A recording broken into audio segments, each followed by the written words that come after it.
Sıkıcı koyma, şu giyde kemene koyma. Eğer aygısı olsa sen, monster için bana.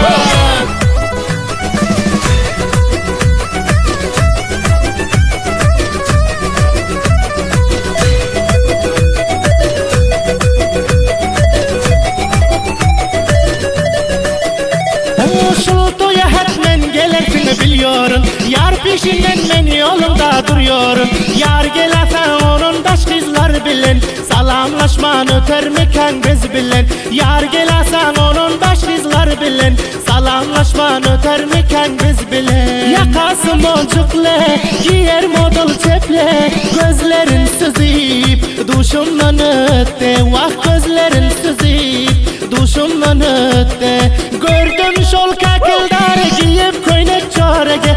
Ay kızlar bir bak desem barısı deyde ölay. Bildim esel matlabın bildim. Şol kahar edişine gönlün para menzettim. Şol kahar edişine Muhtarcan sen diyen urşum aklım şaştı. Edeyi açtı. Şol giyce bile oynali kabul et hoştu. Benim oyunu biliyorum, sen kızı hem seviyorum. Zorum yok zarım bari, kabul edecek mi yari? Görkezinde didari, kalmadı hiç sabrım ey. Ey yüreğimi tutup kuray gap laf ses ediyor ey. Al yüzünden maskini, hoş roy ekenin vay ey. Toydan çıkıp gidelim üye, yar sen için keseyin. Bir kuzinin ciğerini kebap edip yiyelim.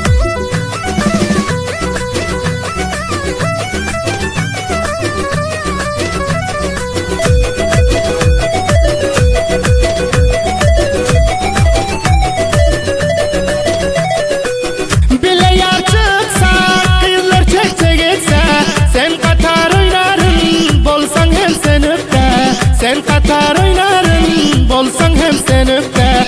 Sen özün cadıgır, men mina sanekte. Messeğiz kemin yok, cıkırdak gülmekte. Messeğiz kemin yok, cıkırdak gülmekte. Yakası boncukle, giyer model çeple. Gözlerin süzip, duşumdan ötte. Vah gözlerin süzip, duşumdan ötte. Gördüm şol kakıldar giyip koynek çorege. Ay kızlar bir bak desem barısı deyde ölay. Bildim esel matlabın bildim. Şol kahar edişine gönlün para menzettim. Şol kahar edişine Barıp gezmene bakın koyar mı kebabanın. Men sana aşık bülbül, açılıpsın ay begül. İyisine kumar buluyorum. Yar sana ayılı telefonu alıp versen görünüp kepleşip şart olsam. Kartını özüm uzatsam olur mu? Olur desen yarın da karaç yoluna.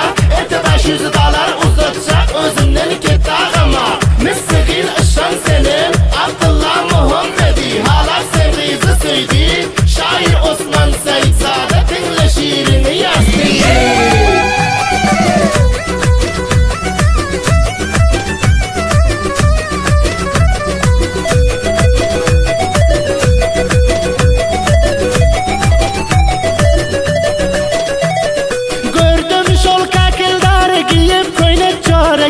Ay kızlar bir bak desem barısı deyde ölay. Bildim esel matlabın bildim. Şol kahar edişine gönlün para menzettim. Şol kahar edişine